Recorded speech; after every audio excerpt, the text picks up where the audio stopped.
What's up, everybody? Welcome to the Random Redshirt Podcast. I am one of the hosts, Zach, and the other host is Chris. What's up, buddy? Hello, Zach. Always great to be here again. And Zach, today we have a wonderful, wonderful, wonderful treat for us. Very, very special. Yeah, we sure do. You know, Chris, I've loved every single one of the guests we've had on. We've had so many amazing guests. We just had on Ron B. Moore with us, the visual effects guy, and but this one's special. This one really is, and we are honored to welcome my dear, dear friend Natalija Nogulich with us. She's one of the absolute sweetest ladies you will ever meet. You may know her as the feisty Admiral Alynna Nechayev in Star Trek: The Next Generation and Deep Space Nine, but she's also has an extensive career on the big screen and TV credits. They include the wife of Clark's boss in the greatest Christmas movie of all time, National Lampoon's Christmas Vacation. She was Joe Hoffa in the 1992 movie Hoffa alongside Jack Nicholson, as well as TV shows including Designing Women, Coach, Tales from the Crypt, Law and Order, Murder, She Wrote, Frasier, my favorite sitcom of all time, Home Improvement, Chicago Hope, The West Wing, 24. She was on with a young Anson Mount on Red Widow, NCIS, Criminal Minds, Fuller House, Chicago Med, and I could just keep going on for hours. So, Natalija, thank you so much for doing this. Absolutely love you, and I'm so glad that you're on with us. Oh, thank you for that introduction, Zach. And I'm honored to be here. I've known you for a long time, and I'm happy to be doing this with both of you and to be meeting you, Chris. Oh, thank you so much. Such a pleasure, and a privilege for me. Yeah, it really is. I know you don't do these very often, so we really appreciate you jumping on with us. And, you know, when we have guests on, Natalija, one of the things we love to do is always start out, just like they do in Star Trek so many times, they time travel. We're going to time travel and get in the Wayback Machine. And we want to go back to the very beginning. When did you first, you know, when do you remember first wanting to get into acting and being an actress? You know, my parents got me in a ballet class and a drama class at a community center very young. I don't know, 4, 5, 6, something like that. And there are pictures of me standing on the table in my little ballerina leotard, and I love the drama classes too. And I did some plays, and my sister was in the drama class with me, and you know, we performed for the community. I loved it. I was also into sports. I was very athletic, you know, as a youngster. That my dad was very athletic, and I have a younger brother who was very. So we all kind of had to know how to hit a ball, and so I loved that. But then, and I did plays during elementary school. Once I got into high school, there was a shift, and I started focusing heavily on academics because I wanted to get into a good school, and I wanted to get a scholarship because I knew that would be the only way I could afford college. And so I kind of put the acting on the back burner and worked to graduate with honors and then get a scholarship at a good school. And it really wasn't until, I guess, I graduated college at 20. They kept pushing me ahead. I think they wanted to get rid of me. You know, get her out of here. And I had a degree in art history of all things. And I loved painting. And my parents, I have to say, God bless them, they supported all my artistic endeavors. When I wanted to do drawing, they took me to a drawing class. And you know, I didn't grow up in a well-pocketed family by any means, but they always somehow made it possible for all of us to pursue our love. My brother with guitar, my sister with piano. I mean, it was very generous spirited of them. But anyway, so I get out of school at 20. I have a degree in art history. I'm thinking, what does anybody do with that? Part of the reason I chose it, to be perfectly honest, is because I wanted to travel to Europe, and the art program at the college I went to offered a year abroad, and I wanted to experience that. So I studied in Italy and in Spain, and I went to France, and it was an extraordinary experience. So I'm out of school at 20 with this, you know, I thought useless degree. However, I ended up getting a job running an art gallery at the University of Wisconsin for a few years, which was amazing. I mean, nobody gets a job with a degree in art history. You got to either go to grad school and become a professor. So I was really thrilled to do that. And I did that for a few years and paid off my school loan. And the itch came back during that period.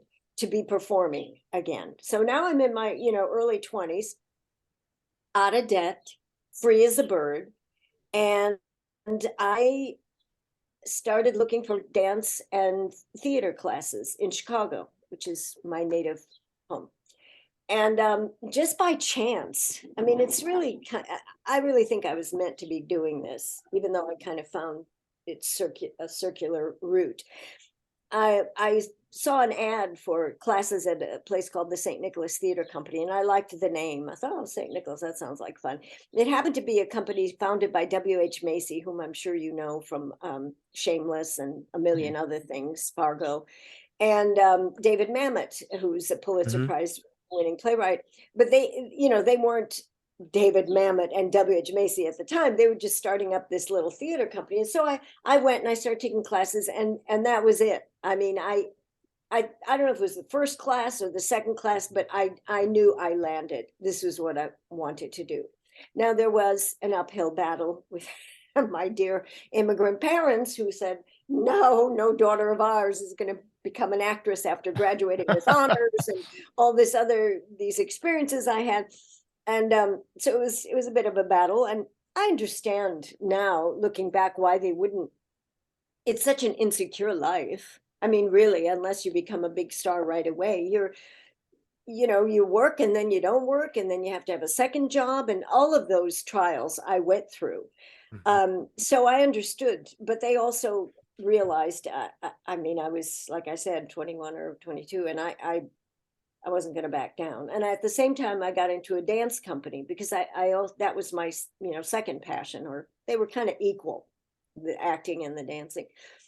And I did well. I was invited to be in the theater company right away. I started doing good roles and then lead roles. And then I got into a film that was being done here in Chicago and got my SAG card, and it just kept rolling. It was clear to me I was on the right path. Now, that didn't mean I didn't have my share of waitress jobs and production assistant jobs, making coffee for people on a set. I mean, even though I worked a lot, you weren't always making a lot of dough doing theater, initially. So I went to New York and I continued my studies and had a job at an architectural firm to pay the rent. And yeah, there was, I mean, and now I'm already kind of established in the sense that I had my union cards, but you can't rely on it. And then I was, again, blessed. I did theater whenever I could get my hands on it. And I was asked to do a play that was in Boston. I was living in Manhattan. So I went up there, did this play, and I just happened by chance to meet Mike Nichols, who was directing a play there. And he directed, The Graduate and Who's Afraid of Virginia and a million other things. He's passed on now, but he was a big Broadway director. And he needed somebody to read opposite Ed Harris, who was coming to Boston to audition for Hurly-Burly, which went on Broadway. And the theater said, Natalia, could you go and read with, Mike Nichols? I was like, oh, gee, do I have time? Yeah, I said, I bet. So I went there. Ed Harris was late. I had like an hour and a half to just sit and talk with Mike Nichols. And we won each other over. And cut to, this is getting to where I start to make a living as an actor. That's why I'm going through all of this. Went back to New York, and he was directing Hurly-Burly on Broadway. Ed Harris didn't get the part, by the way, but Harvey Keitel did.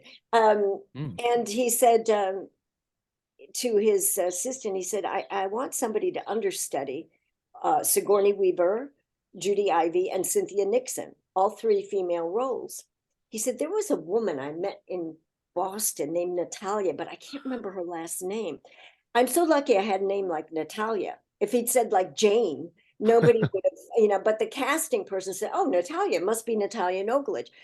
So I went and met Mike. He gave me the understudy role, and that led to my first Broadway show.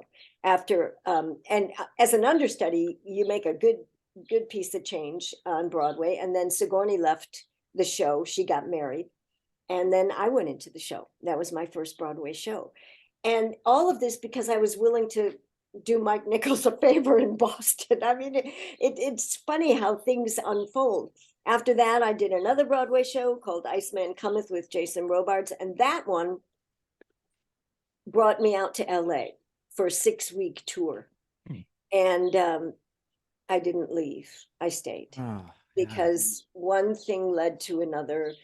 I started getting other stage parts, but also movies and TV, because I was in this play, which everybody saw, and, it kind of opened a lot of doors.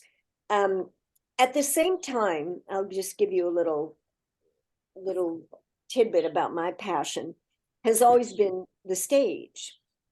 And I thought, well, here I'm in movie land. Odds are I'm not going to be doing a whole lot of stage. I mean, I did do a couple plays.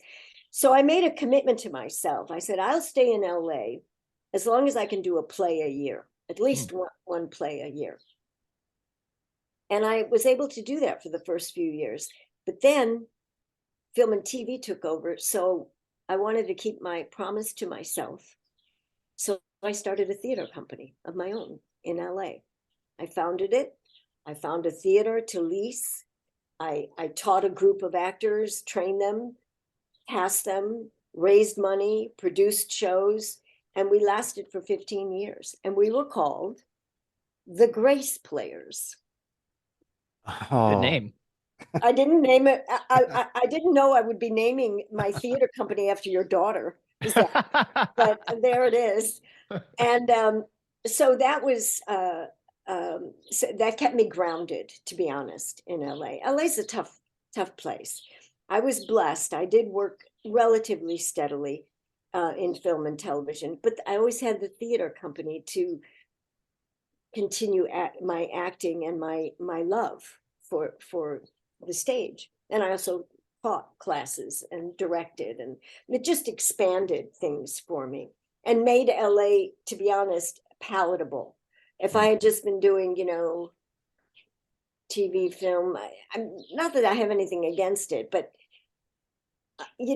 stage is really the actor's medium.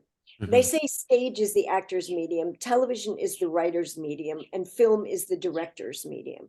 That's kind of the general rule. So again, I bet you're going to ask me about Star Trek now. Now you know a very long answer to how I got started and how I got going and how I finally could give up my office jobs and my waitress jobs. And finally, my parents were proud of me. After we love learning this. This is the stuff when we have people on. We love learning about their lives and their whole careers, and not necessarily just one specific thing. So it's wonderful because you get to see the journey, the process, right, of getting to such said point. Right. It is always a journey. It never, I mean, I guess there are people who have the story that they got a breakthrough role and they were off to the races with their stardom, and God bless them. That didn't happen for me. For me, it was a slow climb. And fortunately I loved it.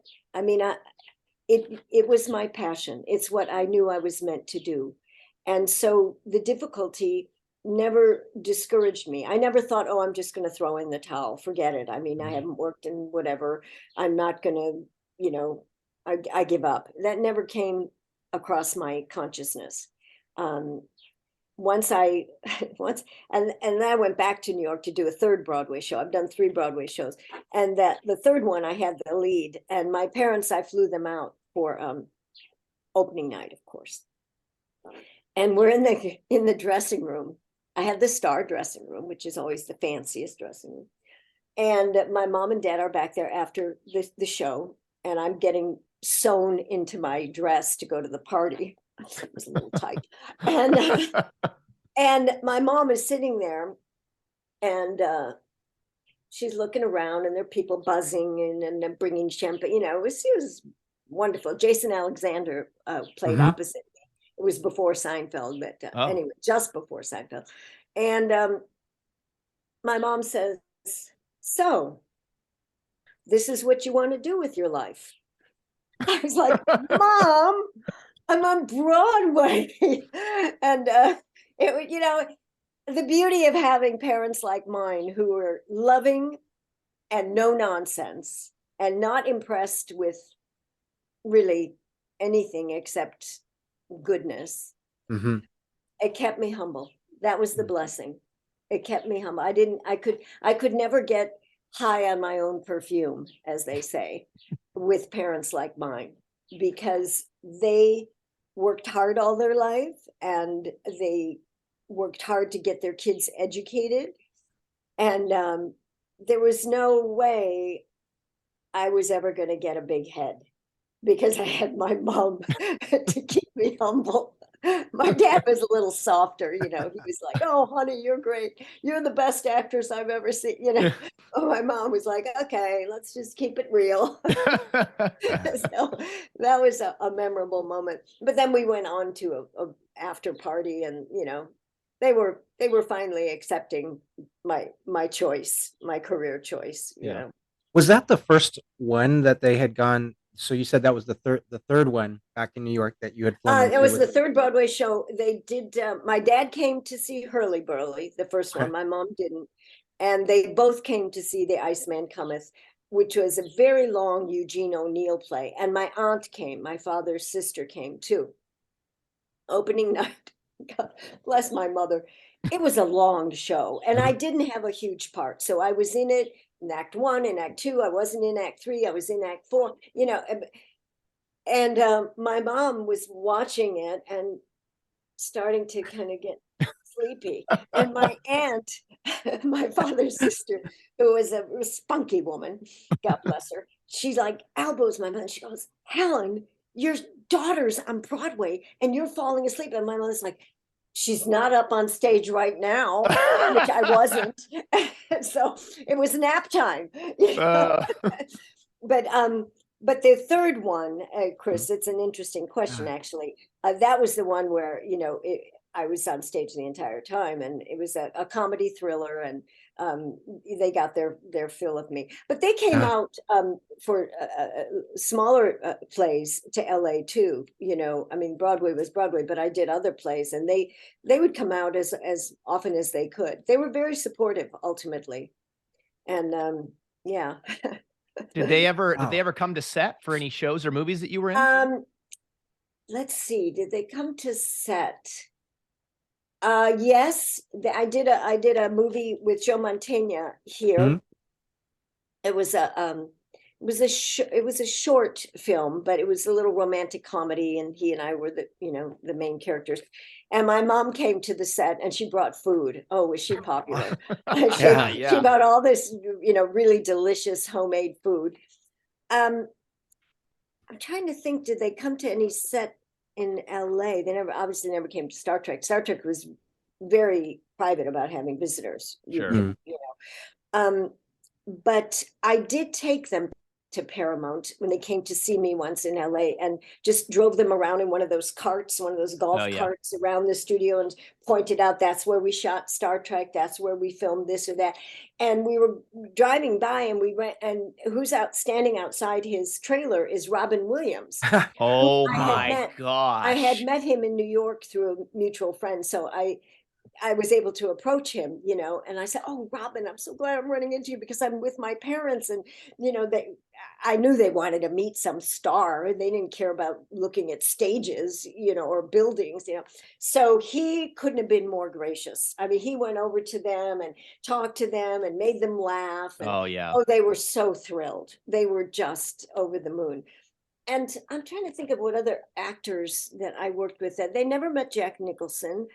Or Danny DeVito, unfortunately. They would have enjoyed that. Gosh, I don't know. Obviously never met Patrick Stewart, even though they did come to a couple of Star Trek conventions. Did you never met my dad and mom? No. Yeah, they came twice. Oh, did they? Okay. it turned out the fans that would come to the table to get my autograph were more interested in talking to my mom and dad than me.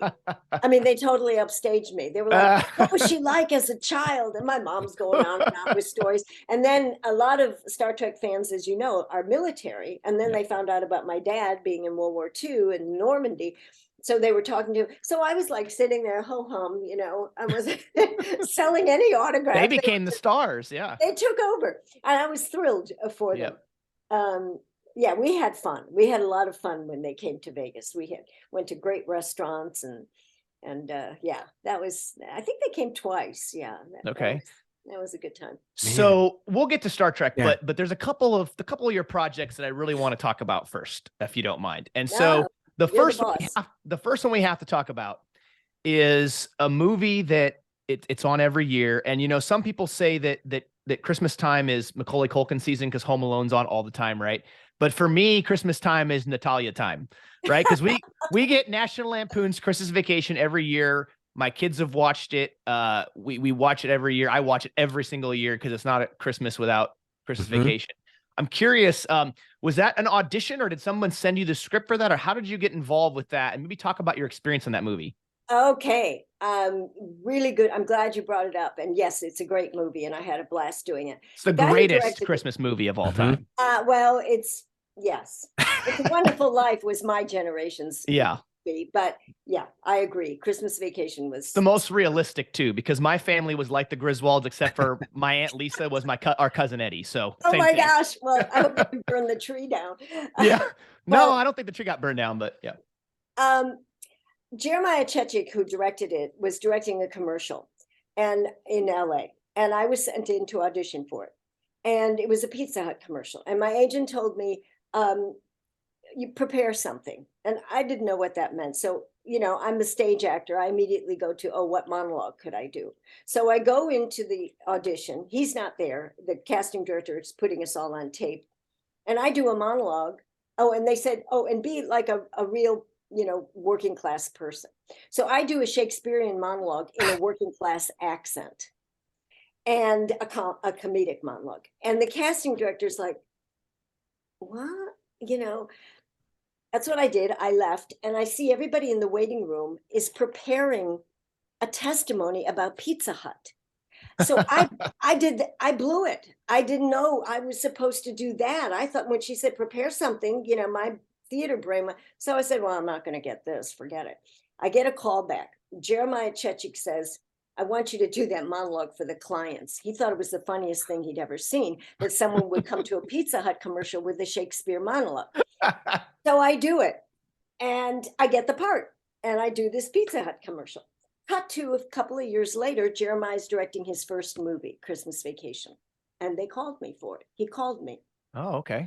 I don't remember auditioning. I went in and I met Jeremiah again and he, you know, we had a nice rapport, but I had to meet Chevy. Everybody had to meet Chevy, but you know, he was very kind of controlling about who was in the movie. And most of the people in that movie were names, you know. Now I didn't have a huge part, but it was kind of a key part, but the rest of those actors were all very well known. So I had to go in and meet him in, I think it was Jeremiah's office on the Warner Brothers lot. So I go in, I'm a little nervous because I'm thinking, what if he doesn't like me and I'm not going to get, you know, and I meet him and he's sitting on the couch, Chevy Chase, and he looks at me and he goes, so a Shakespeare monologue for a pizza commercial. And he thought that was the funniest thing he ever heard. And I turned red, of course, and you know, Jeremiah laughed. Jeremiah set it up, you know, for it to be a win for me.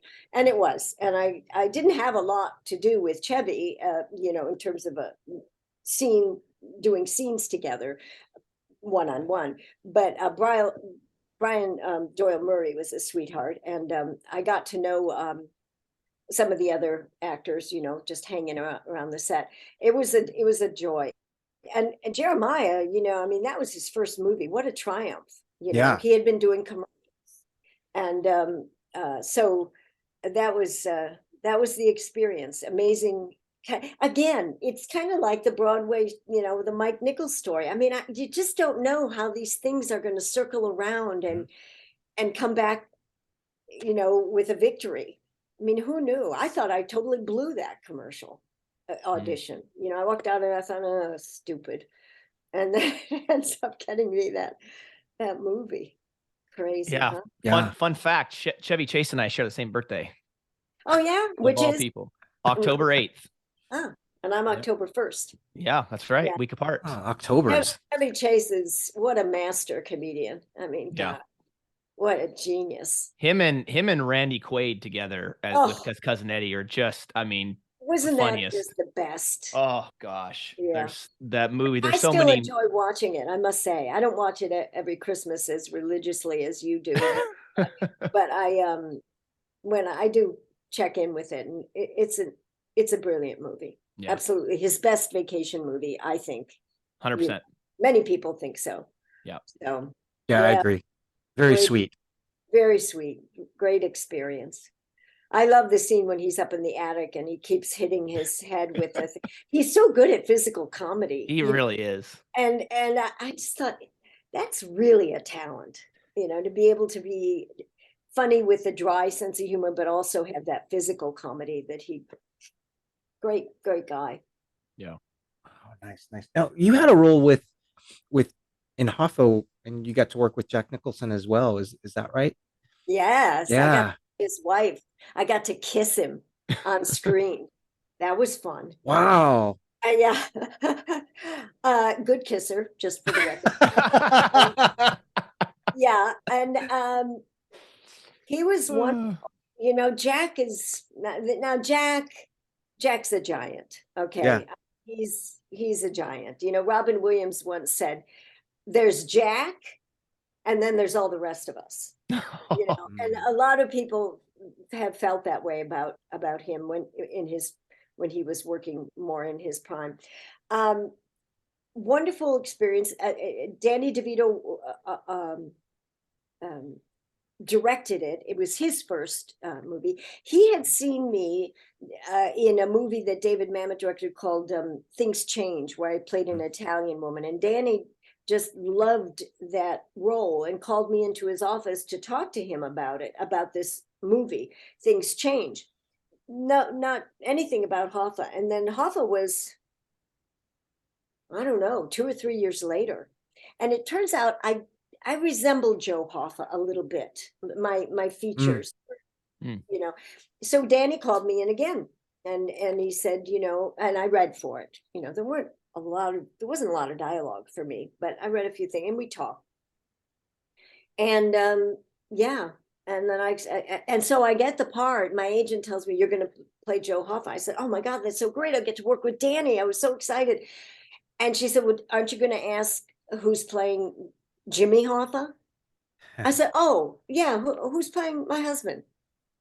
Jack Nicholson. I dropped the phone. I was like, oh my God. So that was I'm glad I didn't know that, to be honest. I would have been so nervous if I had known I was auditioning to play Jack Nicholson's wife, Yeah. I thought it was a great movie, really underrated. I thought it should have gotten all kinds of nominations. I thought Jack did some of his best work as Jimmy Hoffa.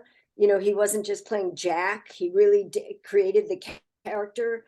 And I don't know why it didn't get more, he in particular, more accolade for it.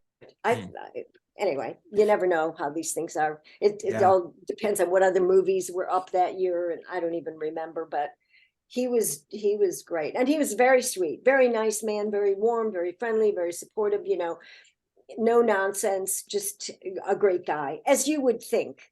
He exudes that on the screen, right? I mean, Jack Nicholson, he exudes a kind of warmth, I think.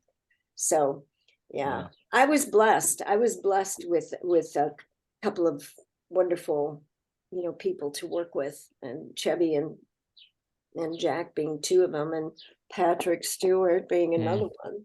Yeah. Well, you also have worked with my favorite actor outside of being Natalija of all time, and that is Tim Allen on Home Improvement. So I have to ask you about the episode that you were in. I believe it was Halloween, it season 7 or season 8. It was an episode called Bewitched. Right. as the character Agatha. And I'm curious on, again, how did that role come about, getting on arguably, in my opinion, the greatest sitcom of all time? Well, I agree with you. That sitcom was rocked. It just rocked. And he was a big part of it. I love him. I love him today. Yeah, I loved him. He could Absolutely read loved him. the phone book and I would like follow him, I auditioned and um, I I was thrilled to get it. I didn't know they were going to make me look that way. My hair was not that way. That wasn't the way, but they really did like this whole. And Tim was also very warm, very supportive, very kind to the guest stars. And I have to tell you, that's not always the case. Mm. I've been, and I'm not going to name names, but I've been a guest star on some shows where the lead, they don't even, you're like a guest star. They can't be bothered. Not true with Tim Allen. Went out of his way. How are you? Welcome to our show. Glad to have you. When I called my nephew, I called my brother and his son answered the phone to tell him I got this part and I was going to be on Home Improvement. And my nephew said, oh, what are you playing, Auntie? And I said, a witch. And he said, again? I thought, when did I play a witch? Didn't quite, Anyway, yeah, I loved it. It was great, and they were all wonderful. Everybody on that. It was a successful show. The actors were happy.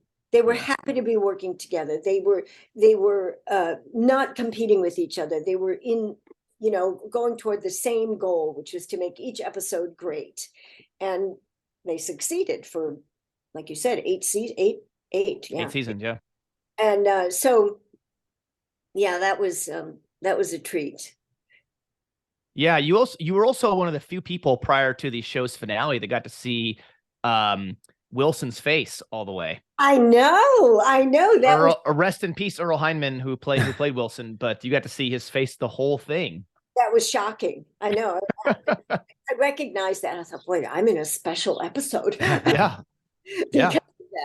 Yeah, and you kind of played two characters in that, right? You played I believe like a policewoman, right, who was supposed to be just a normal policewoman, and then you played this posing witch because you were playing a huge prank on Tim. So right, yeah.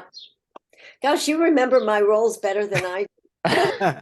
Well, I kind of watched a few of them a few times. That's very nice to hear. Makes me happy. Oh, yeah, that's good. That's good.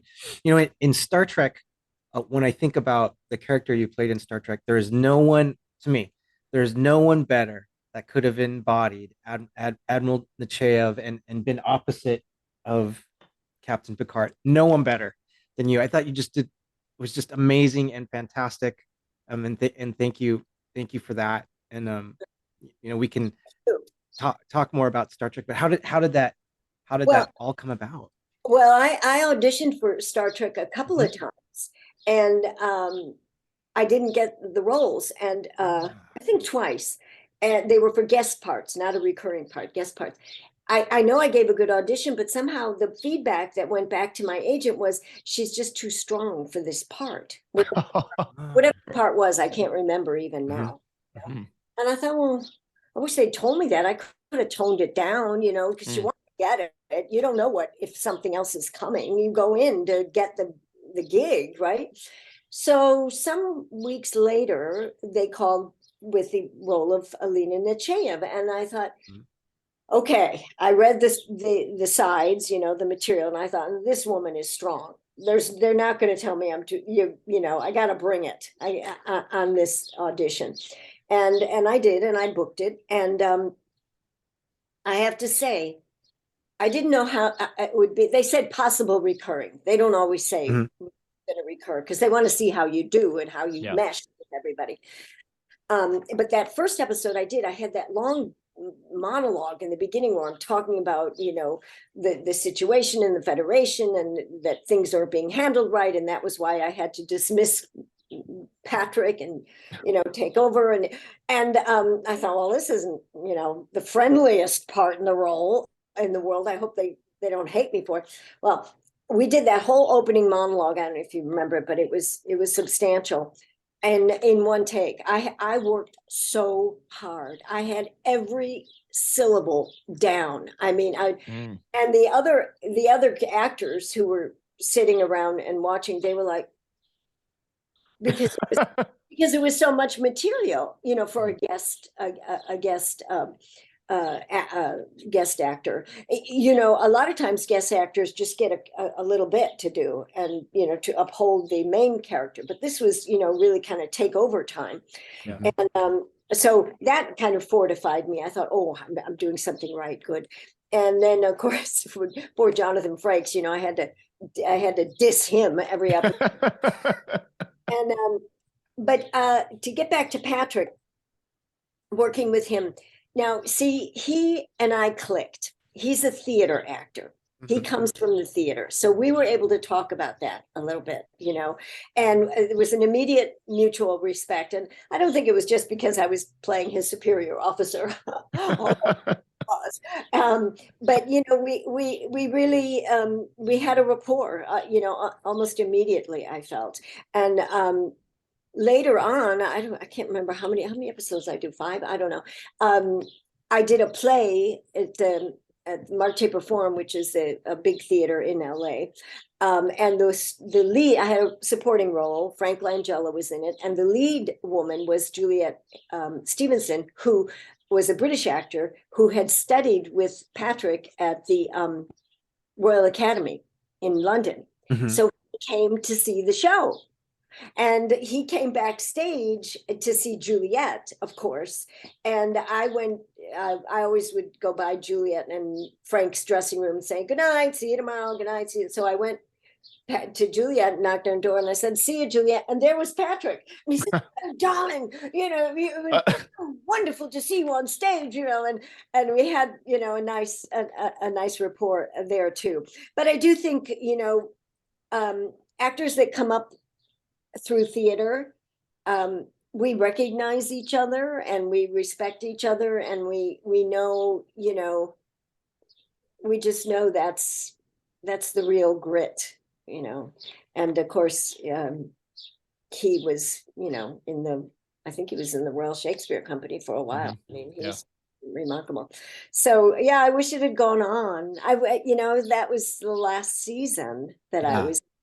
And I had a feeling if it had gone on another season that they might have developed something between me and Patrick, because it was kind of moving that way. First he was very standoffish with me, and then he made me the tea. Started saying, you're welcome here anytime, Admiral, and it was too bad it didn't go further. And a number of people said that. They said, oh, we thought for sure they were going to develop something between you and the captain, but anyway, you take what you take what you have, and you're grateful. There's part of me that wishes they would have, a big part of me that wishes they would have brought you back for Picard season 3 and have Admiral Nechayev come back. That would have been fantastic. Telling me, I bugged my agent about that. I said, find out if I can get in on that somehow. They did cast a kind of superior officer. Jane Alderman played somebody in that that was kind of like the M character in the James Bond thing. She had white hair, and I thought that would have been a part for me. But and she did a great job, But yeah, I was sorry too. I was very disappointed. I even mentioned it to Jonathan Frakes at a convention. I said, can't you guys get me in something there? And he said, it's all Patrick's call, so maybe he didn't see me fitting in somehow. But yeah, well, you look at what Terry Matalas did with Star Trek season 3 and the legacy people that he brought back in and everything like that. Who's to say maybe there'll be something that comes down the pipe with, a new Star Trek series. There's so much stuff in the works, I think, that you never know where the Admiral could show up. Yeah, from your mouth to God's ears, I think I would love that. And you're right. Star Trek just seems to keep developing and evolving. It just doesn't stop. There are all those books that came out in which I'm told my character becomes a real bitch. Oh, I thought more than I was. But I haven't read any of them. I'd like to, at some point. But you're right. I mean, there's no telling what will be the next incarnation of Star Trek, and I pray part of it. I'd love it. I loved the character. I loved Alynna Nechayev. I never thought of her as a bitch. I thought of her as someone who really stood up for her principles, was trying to save. Was not trying. I hate that word. Was working on saving the Federation at the when the captain didn't protect it against the Borg and etc. And I found her, very principled, and I completely connected with her. I didn't feel like, she was a mean or unreasonable or any of that. But I'll tell you, people come to my table at Star Trek conventions. Oh my gosh. One couple came, man and wife. And the woman said, "Oh, I'm so glad you're here. I loved your character." And the husband just kind of stood there growling, and I introduced myself to him as, "You were such a,"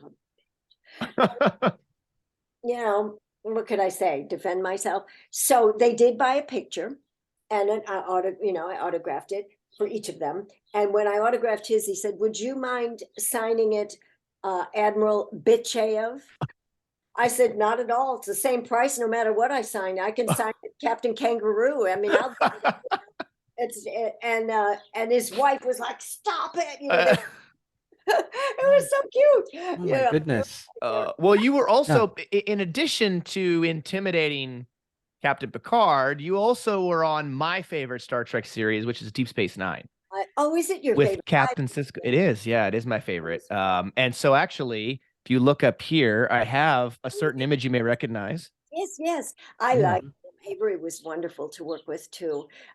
Also somebody who came out of the theater. And we had a nice couple of head knocking scenes, which I really enjoyed. And he went off. He was so upset with my decision about something or other, and he was let it rip, and I just kind of calmly sat. I love that scene. I calmly sat there and let him blow up, and then said, "You'll do as I say," essentially. You can blow up all you want. So and that was fun. Yeah, it was a fun. Oh, and by the way, I did 2 or 3 of those. One of them, Jonathan Frakes directed. He was getting into directing. So I show up on the set and I go, "Oh my gosh, Jonathan, you're directing this." He goes, "Yeah, now I can get my revenge." After dissing him, character. Anyway, I said, "Very funny," but he was a sweetheart, of course. I'm looking forward to August. I hope that they're all there. I don't know if Patrick's coming or not. He makes a surprise visit if he does come. They never. The whole main cast of TNG, as far as I know, is coming. They just haven't announced anything with Patrick yet, but I'm hoping he does show up and then everybody will be there. Yeah, he probably will for a minute, that kind of completes the picture. Yeah, I'm glad that TNG kept, because when the TNG cast is there, the main cast, it's good for me. There are more people that want, the guest autographs as well. So I appreciate that. And plus I get to see them all, which is a lot of fun. And Patrick's always very warm and friendly when I see him at these conventions. He just didn't put me in his show, doggone it. Well, if you see him, you need to ask him why that was. Oh, really? Well, it's kind of late now. It's over. Right? I mean, he's done so well in his career, and to be working so fully at an advanced, I mean, he's not a youngster, but wow, very impressive. Yeah, very impressive. He hasn't missed a beat, really, in my view. So good for him. He's got good genes, I guess. I hope I have my dad's genes and make it to 102. So do I. Yeah. With my brain. Wouldn't be any fun if I didn't still have my brain. That's true. Yeah, absolutely. Well, I mean, your perspective of like Admiral Nechayev and her putting her principles in. So Zach and I talk about this a lot. So like we're thinking when you and Patrick were talking, we always go, "No, she has a point. She's right. Right? Oh, thank you. Yes. So it's like we talk about that a lot, right? So I'm glad that came across. Yeah. Because that's really what I was going for in preparing the character. I thought, you have to get inside the character, and you can't judge the character as good or bad or mean or nice. You can't you have to be on the inside. And my view of her was, well, I get what she's fighting for. I get it, and so you join. I always tell my acting students, you join the consciousness of the character. That's the homework, But still, so many fans said to me, "Why were you so mean to Captain Picard?" And I said, "Why didn't he take care of the Borg when he had it?" Yeah. I give it right back to them, Yeah. But it was so well written, that series. I think the Next Gen. Well, they were all well written, but the humanity of the captain and the principles of the admiral, it just made for perfect conflict. When he had to, when I told him he had to get the Indians off the land, and he was like, no, but they've been there for generations, and it was a really hard call. And that's I think when things softened between us a little bit, because I told him, the character said, look, I negotiated as best I could. I didn't want to have to do this, but in the bottom line, and she was always the bottom line. Yeah. And then I said, if you don't want to tell them, I'll get someone else to do it. And he said, no, that won't be necessary. and so it was just a great conflict, between his humanity and my principles. It was just brilliant on their part, I thought. Yeah, 100%. Is there a role or roles you've always wanted to play that you haven't been able to? And this could be theater, movies, TV, anything, any roles that you haven't played yet that you want to? I'll tell you right away what it is. It's the one outstanding thing I want to do. I want to play Hamlet. Play him, not his girlfriend. And, I've worked on it in workshops, and of course now I'm a little long in the tooth for it, but that wouldn't stop me. If there was an opportunity, I don't know, probably not in the context of the play, but if there was a way I could create something with that character, I'd love it. I mean, I find him so complex, so human, so, tortured in a way, yeah. So, Is that your favorite Shakespearean play? Yes, it is. And my poor students, they always had to read it and work on it, let's see. There was a version of Hamlet in a movie form, I believe, with Mel Gibson, wasn't there? Yeah. Back in the day, I remember watching it. It was really good. He did really well. And I thought, I was impressed. You never know, because he was a movie star at that time. He did a great job, I thought. Other roles, theatrical, of course. The role of Mary Tyrone in Long Day's Journey into Night, which is another Eugene O'Neill play, really, really great play. She's a little older than I am, so there's still hope for me to play that part. She's a recovering addict. She got addicted when she had an illness, and she has a husband and 2 sons. It's a 4-character play, and the sons are kind of ne'er-do-wells also, and the husband is a retired actor. It's a very theatrical play, but her journey is it's so beautiful. Katharine Hepburn did it in a movie version, and there's also another movie version with a woman named Florence Henderson, I think. It's just a consummate part, really great part. So that's another theater piece. Oh gosh, if I stop and think about it, there's probably a long list, but they're mostly theater roles. I mean, I'd love it if they were filmed, but those are the roles that you say, oh, I could sink my teeth into that. Yeah. And Hamlet has been played by a woman. It was played by Sarah Bernhardt many, many, many years ago in London.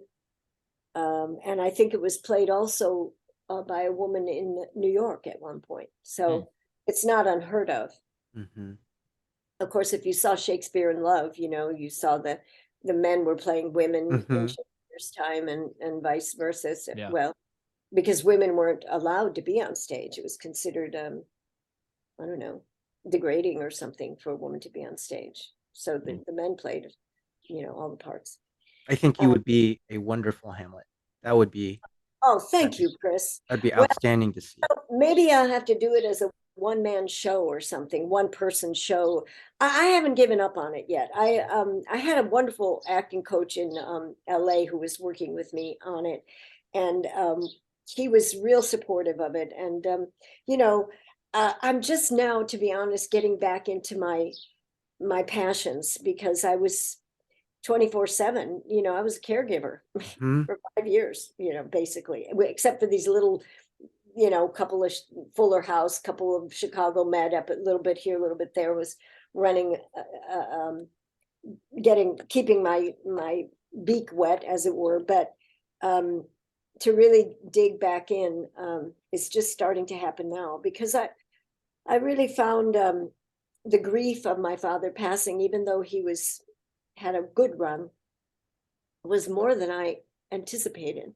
Mm. After my mom passed, you know, it was just him and me, and we were together all day long. I mean, he needed care. He was on a walker, and we watched movies at night, and we were like this.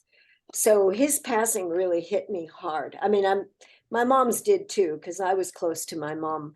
But after my mom passed, I had to take care of dad, you know. Yeah. They were married 73 years. He was Mm. devastated when my mother passed. You know, I thought, oh boy, here's a man who fought in Normandy. And I think the hardest battle he ever fought was losing my mom, to be Mm. honest. And, you know, he was like so many soldiers, I'm sure you would relate to this, Zach, very kept it within, strong, silent, you know, didn't like complain. I mean, he shed his tears, but he wasn't somebody to go around saying, you know, poor me, just the opposite. So that was, but like I said, I'm coming out of it now, and I'm starting to get back into doing some writing, and when these strikes end, whenever they end, if they end, dear God, you know, I hope to be doing more acting too. But in the meantime, sometimes you have to create things for yourself, you know. And Yeah. Yeah, actually, since you said that, and thank you for your parents, those, you know, the greatest generation, and thank you yeah, for being there Yeah, for. no they joke. were, Yeah. they really were. Um, thank you for saying that. And you know, my mother's side, um, my grandfather, my mother's father, was a Medal of Honor recipient in World War One. I didn't know that.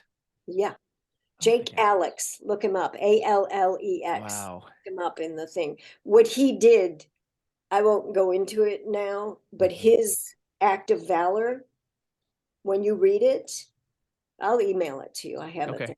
there. You will weep. I mean, Mm. it's just astounding what he did.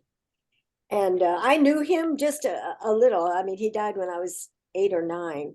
So I didn't get to really know him as an, you know, but I knew he was a war hero, but I didn't, you know, I didn't understand the depth of that. Of course, my dad had enormous respect for him. But yeah, so I don't know. My love for veterans, I come by it naturally. I mean, it's on both sides of my family, you know, men who fought for the country, you know, shed blood for Yeah. the country. I don't know if Yeah. I That ever they told love. you this. My great uncle, no, great uncle, won the Medal of Honor World War II in the South Pacific. Really? Yep. Wow. Yep. That was a Dexter Kerstetter was his name. Kerstetter. What a great name. Yep. PFC in the Army. That was a rough theater, the Yeah. Pacific. My uncle was there. Mhm. Very rough. My dad talks. I mean, you know, Europe was rough too. There wasn't. But you know, when my dad enlisted, he said, you know, we thought he went down right after Pearl Harbor. He and 3 buddies went down and enlisted. No questions asked. Boom, we're going to go and, you know, set this right. He said, we thought we'd be back in a couple of months. Mhm. Mm. We did, you know, we thought, you know, we'll get in there, we'll get out. Well, what what what a different experience Yeah. it turned out. But I want to write about my dad. I have a lot of stories he's told me that I recorded. I just haven't figured out in what form, if I want to write a book or a script. I don't know, but I'm definitely gonna record his story somehow. Yeah. Yeah. Please do. Yeah. since you talk about first, please do write about your father. I think, because I think I that will. would be a wonderful, it'd be wonderful to share. It would be wonderful as a teaching instrument too. Yes, You know, for yes. people to learn about that and to inspire people. So I think that would be beautiful. Yeah, thank you for the encouragement. I will. And I have a lot of things that he dictated to me, so right from his Yeah. mouth too, that I can. Well, as soon as you write it, let me know. I'll be the first one to buy it. Okay. That's a deal. Yeah. But what were you going to ask me something else? Oh, because you are a writer. If you Right, don't, yeah. yeah, if you wouldn't mind sharing, please, like about what, because I learned recently that you did write a book, so it'd be lovely to hear about that if you wouldn't mind sharing. I'd love to tell you about it. It's called One Woman's War. It started out a long time ago. I was living in New York, and I thought then I wanted to write a one-woman show about a woman who came as an immigrant from Serbia, which is where my mom is from. And I don't know, it was kind of comedic a little bit, and it never really got off the ground. I had lots of notes and lots of uh, ideas, but it seemed like every time I sat down to write it, I'd get a part and I would get, sidetracked with my acting, and then I'd go back to it. Anyway, I set it aside. Then when the 1990s conflict broke out in Serbia and Kosovo, which is where my mother's from, I pulled out all my own notes, and I thought, there's a story here of a woman coming to escape that war and coming to New York and having to adapt to America. But it turned into a story about revenge and forgiveness. And the American press did not honor both sides of, like they rarely do, of that conflict. It was portrayed completely anti-Serb. And the Serbs did some terrible things, but so did the other side. And I would listen to European news and I would hear. So I came up with this idea that this woman suffered a loss and had to leave her village. She couldn't stay. So she goes to live with her sister in Queens. And she's in terrible grief. I'm not going to tell you exactly what the loss is, because maybe you'll read it one day. I'll be happy to send it to you. And through a kind of strange circumstances, she finds out who's responsible for killing her loved one. And she goes back to seek revenge. And I won't tell you what happens. And the way she finds out, by the way, she's there. She can't speak much English. Her sister's been living there in New York and has an American husband, etc. And she has to get a job. So she gets a job as a cleaning lady in a news office.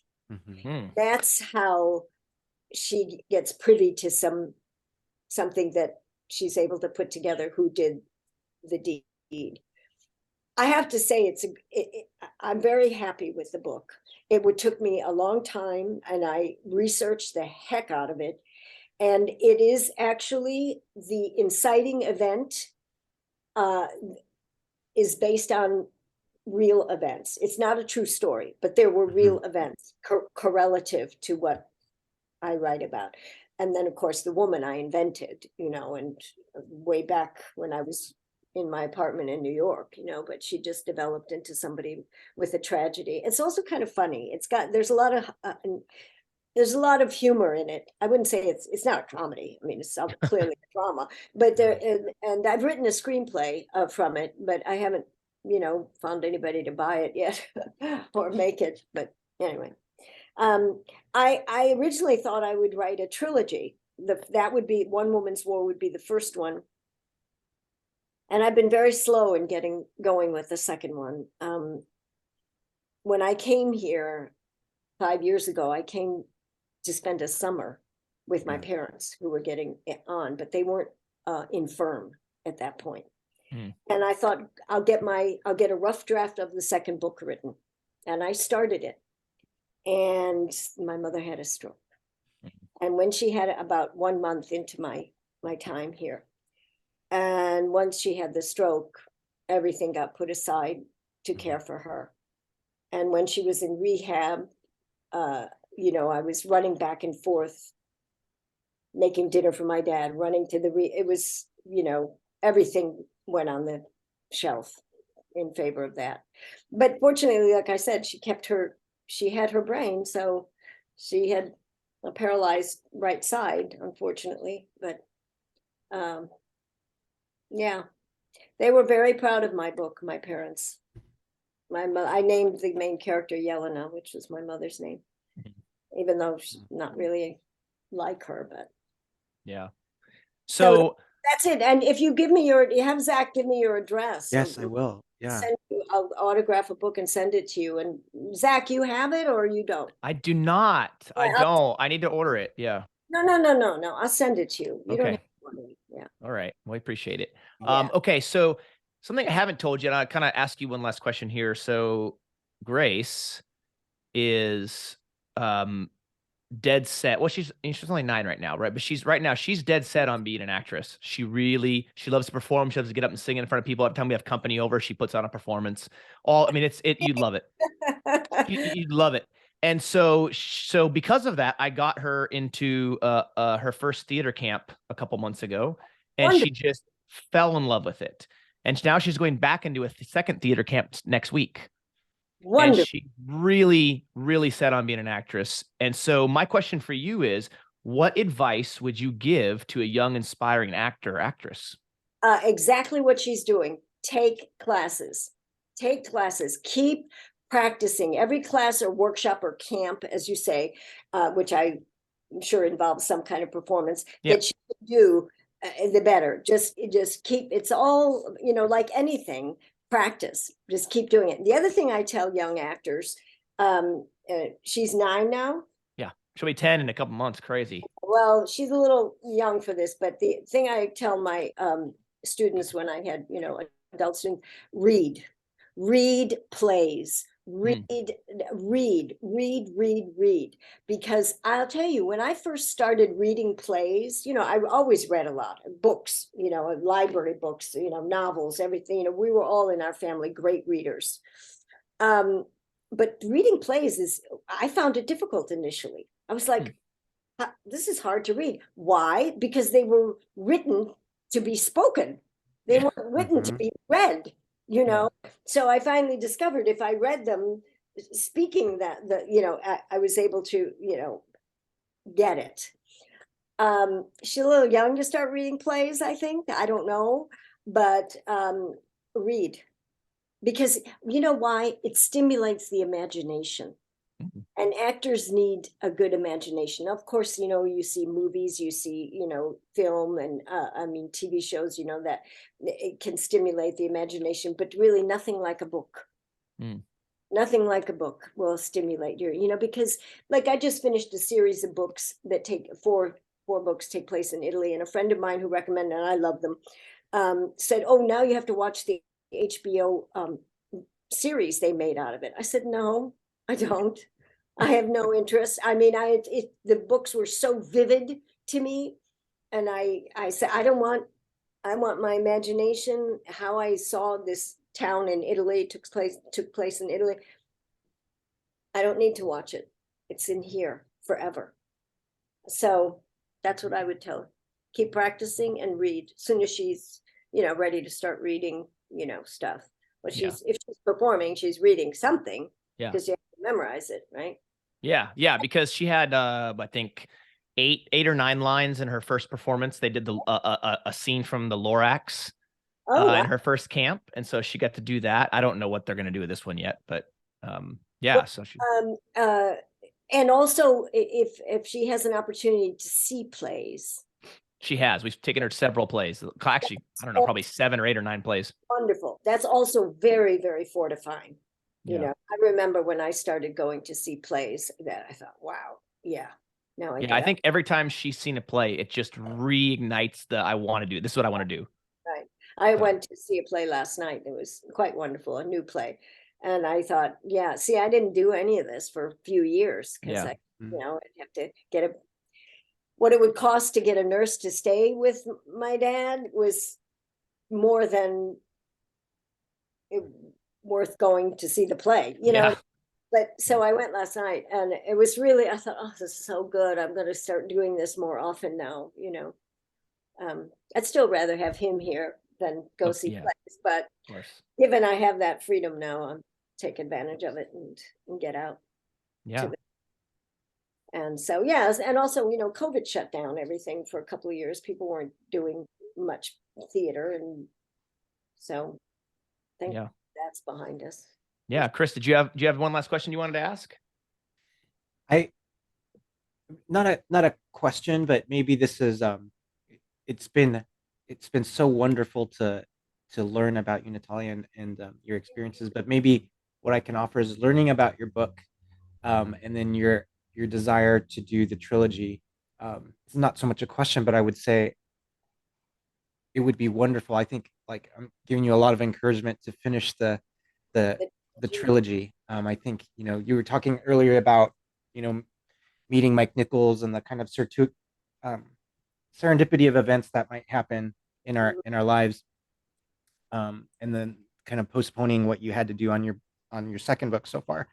I would say now, those experiences that you've learned since you started the draft of your second book, maybe you can incorporate those into the trilogy. Yeah. Thank you, Chris. That really means a lot to me, and I do plan on incorporating. Loss is a very big minefield to explore, and I've had my share in recent years. So yeah, I have to finish it. I have to do the next two books. I mean, I wouldn't feel like I was honoring my own self if I didn't. So finishing the books and playing Hamlet. Let's hope I do that before I die, Top of the list right there, right? Honestly, yeah. Yeah. Thank you guys. Thank you so much for making this so pleasant and so fun. Yeah, well, we thank you for doing this because this has been a treat. You know how much I love you, so and I love you. And now I love Chris too. Love you. Yes. Chris is a wonderful guy, so thank you for doing this for us. Make sure you send me both your addresses so I can send books, which I will sign to each of you. Okay? Sure, I will be happy to do that, Natalija. No obligation to read it if you can just put it on a shelf. But if you do, I think you'll enjoy it. Oh no, it's got to read it. Got to read it. Yeah, but thank you again for being on with us. We really appreciate it. For all of those of you watching and listening to us all over the globe and the interwebs, Chris, we do thank you, and we hope that you've enjoyed learning more about Natalija. If you're going to the convention this year in Las Vegas, please be sure to stop by our table and say hello to her, introduce yourself, get a signed photo, take a picture with her, and learn more about this wonderful woman. You will not regret it. And I can't wait to see you in a couple months. Thank you. Me too. I can't wait to see you and give all my best to your family. And Chris, all my best to you, my dear, up there in Alaska. Oh, thank you so much. And I hope I'm able to come down in person and meet you. I hope so too. That would be fun. All right. Yeah. God bless you. Yep. Thank you so much, everybody, for watching. Be sure to check us out on Facebook and Instagram and on YouTube. And we'll catch you next time right here on the Random Red Shirt Podcast.